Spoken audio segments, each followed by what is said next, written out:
ನಾನು ಸನ್ಮಾನ್ಯ ಉಪಮುಖ್ಯಮಂತ್ರಿಗಳು ಸಾಹೇಬರು ಬಂದಿದ್ರು. ಬಂದಂತ ಟೈಮಲ್ಲಿ ಐಜಿ ಕೂಡ ನೇರವಾಗಿ ಈ ರೀತಿ ಆಗಿದೆ, ನಮ್ಮಿಂದನೇ ಆಗಿದೆನೋ ಆರೋಪ ಮಾಡಿ ನಿನ್ನ ಬಗ್ಗೆ ನಿನ್ನ ಹತ್ರನೇ ನೇರವಾಗಿ ಮಾತಾಡಿದ್ದು ಐಜಿದು ತಪ್ಪೆ ಅಲ್ಲ. ನನಗೆ ಜನಾರ್ದನ್ ರೆಡ್ಡಿ ಅವರು ಹೇಳ್ತಾರೆ, ನನಗೆ ಅಕಸ್ಮಿತವಾಗಿ ಯಾವುದನ್ನ ಒಂದು ಡೆತ್ ಆಗಿದೆ ಅಂತ ಹೇಳ್ತಾರೆ, ಇನ್ಸಿಡೆಂಟ್ ಆಗಿದೆ ಅಂತ ನನ್ನ ಮೇಲೆ ಮರ್ಡರ್ ಕೇಸ್ ಫಿಕ್ಸ್ ಮಾಡಿದ್ರು. ನನ್ನ ಮೇಲೆ ಜನಾರ್ದನ್ 302 ಫಿಕ್ಸ್ ಮಾಡಿದ್ರು. ಅಲ್ಲಿ ವಿತೌಟ್ ಎನ್ಕ್ವೈರಿ ಎಲ್ಲನ ಇತಿಹಾಸದಲ್ಲಿ 302 ಫಿಕ್ಸ್ ಮಾಡಿರೋಂಥ ಉದಾಹರಣೆಗಳು ಇದೇನ್ರಿ ಸರ್? ಈ ಗಲಭೆಗಳಾದಂಥ ಟೈಮಲ್ಲಿ 302 ನನ್ನ ಮೇಲೆ ಇವತ್ತಿಗೆ ನನ್ನ ಮನೆ ಮರ್ಡರ್ ಕೇಸ್ ಇದೆ.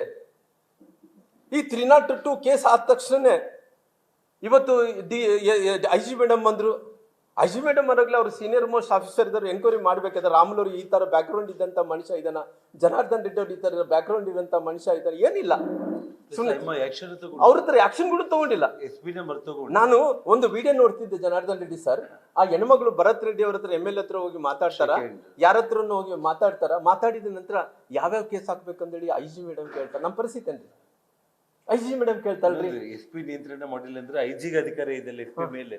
ಐಜಿ ಯಾಕೆ 9 ಗಂಟೆಗೆ ನಮ್ಮ ಮನೆ ಮುಂದೆನೆ ಐಜಿ ಇಲ್ಲಿ ಬಂದು ಶ್ರಾಮಳ ಹತ್ರ ಮಾತಾಡ್ತಾ ಇದ್ದಾಳೆ, ಭರತ್ ಬಂದು ಬಾಟಲ್ಸ್ ಎಲ್ಲ ಮನೆ ಮೇಲೆ ಹೊಡಿತಾ ಇದ್ದಾರೆ, ಫೈರ್ ಮಾಡ್ತಾ ಇದ್ದಾರೆ. ಐಜಿ ಯಾಕೆ ಆಕ್ಷನ್ ತಗೊಂಡಿಲ್ಲ?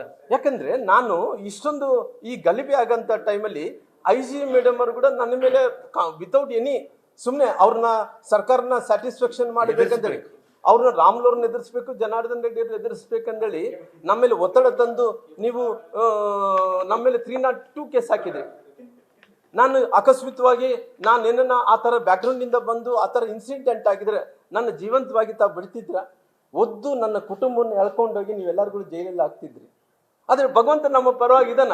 ಆದ್ರೆ ನಾವು ಯಾವತ್ತೂ ಕೂಡ ಕೆಟ್ಟ ಕೆಲಸ ಮಾಡಿಲ್ಲ. ನಾರಾ ಭರತ್ ರೆಡ್ಡಿ ಅವರೇ, ನಮ್ಮ ಜೀವನದಲ್ಲಿ ಯಾವತ್ತಿದ್ರು ಕೂಡ ಯಾರನ್ನ ಕೊಲೆ ಮಾಡೋನ್ನಾಗ್ಲಿ, ಯಾರನ್ನ ದೌರ್ಜನ್ಯದಲ್ಲಿ ಆಸ್ತಿಯನ್ನು ದೌರ್ಜನ್ಯದಿಂದ ಆಸ್ತಿ ಹಾಕೊಂಡಿದ್ದಾಗ್ಲಿ, ಇಲ್ಲಿದ್ರೆ ಯಾರನ್ನ ಇಸ್ಪೇಟೆಯಲ್ಲಿ ಮಾಡಿದ್ದಾಗ್ಲಿ, ಯಾರನ್ನ ಅಕಸ್ಮಾತ್ ಇಲ್ಲ ಅಂದ್ರೆ ಗಾಂಜಾ ಮಾರಾಟ ಮಾಡಿದ್ದಾಗ್ಲಿ, ಇಲ್ಲಿದ್ರೆ ಮಟ್ಕ ಬರ್ಸಿದ್ದಾಗ್ಲಿ ನಮ್ಮ ಬ್ಯಾಕ್ಗ್ರೌಂಡ್ ಅಲ್ಲ ಸ್ವಾಮಿ. ಭರತ್ ರೆಡ್ಡಿ ಅವರೇ, ನಮ್ಮ ಬ್ಯಾಕ್ಗ್ರೌಂಡ್ ತಿಳ್ಕೊಳ್ರಿ.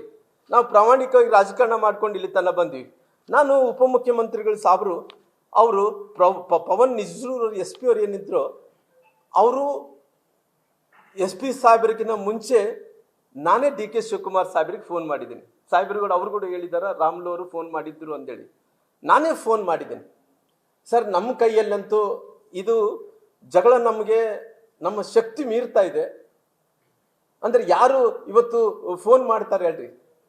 ನಿಸಾಯ್ಕರೇ ಮಾಡ್ತಾರಲ್ಲ, ಶಕ್ತಿ ಇಲ್ಲಾರ್ದಂಥವ್ರೇ ಮಾಡ್ತಾರಲ್ಲ. ನಮ್ಗೆ ಶಕ್ತಿ ಇಲ್ಲ ಅನ್ನೋಂಥ ಕಾರಣದಿಂದ ಅವ್ರು ಒಪ್ಕೊಂಡಿದಾರ. ಉಪಮುಖ್ಯಮಂತ್ರಿಗಳು ಸಾಹೇಬ್ರುಗಳು ಒಪ್ಕೊಂಡಿದ್ದಾರೆ. ಅವ್ರು ದೊಡ್ಡ ಮನಸ್ಸು, ನಾನು ಇಲ್ಲ ಅನ್ನಕ್ಕೆ ಹೋಗಲ್ಲ.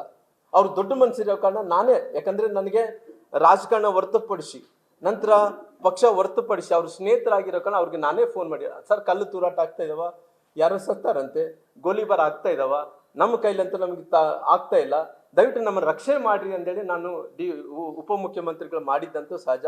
ನಾನು ಮುಖ್ಯಮಂತ್ರಿಗಳ ಸಾಹೇಬರು ಕೂಡ ನಾನು ಪ್ರಯತ್ನ ಮಾಡ್ತೇನೆ. ಗೃಹ ಮಂತ್ರಿಗಳಿಗೆ ಸಂಪುಟದಲ್ಲಿದ್ದಂಥ ಸಂತೋಷ್ ಲಾಡೋರು ಕೂಡ ನನ್ನ ಹತ್ರ ಮಾತಾಡಿದ್ರು. ಎಲ್ಲರೂ ಕೂಡ ನನ್ನ ಹತ್ರ ಮಾತಾಡಿ, ರಾಮ್ಲು ದಯವಿಟ್ಟು ನೀನು ಹೊರಗಡೆ ಹೋಗಬೇಡ ಅಂತ ಹೇಳಿದ್ರು. ನಾನು ಎಲ್ಲಿ ಕೂಡ ಹೊರಗಡೆ ಹೋಗ್ತಾ ಇಲ್ಲ ಸರ್, ನಾನು ಇದೀನಿ. ಆದರೆ ನನ್ನ ಶಕ್ತಿ ಏನಿದನೋ ಆ ಶಕ್ತಿ ನನಗೆ ಅಷ್ಟೊಂದು ಸಾಲ್ತಾ ಇಲ್ಲ. ದಯವಿಟ್ಟು ನೀವು ನನ್ನ ರಕ್ಷಣೆ ಮಾಡ್ರಿ ಜನಾರ್ದನ್ ರೆಡ್ಡಿ ನನ್ನ ಅಂತೇಳಿ ಕೇಳ್ಕೊಂಡಂಥ ಟೈಮಲ್ಲಿ ಪುನಃ ಅವರು ಮಾತಾಡಿರ್ಬೋದು. ಸಾಬ್ರು ಏನು ಮರ್ತರು ಅಂದ್ರೆಗಿನ ನನಗೆ ತುಂಬ ನೋವಿನ ಸಂಗತಿನ ಈ ಪವನ್ ನಿಜ್ರೂರವರು ಅವ್ರನ್ನ ಅಮಾನತು ಮಾಡಿದಿರಲ್ಲ, ಅವ್ರು ಫೋನ್ ಮಾಡಿದಂಥ ಟೈಮಲ್ಲಿ ನನ್ನ ಹತ್ರ ಮಾತಾಡಿದ್ರು.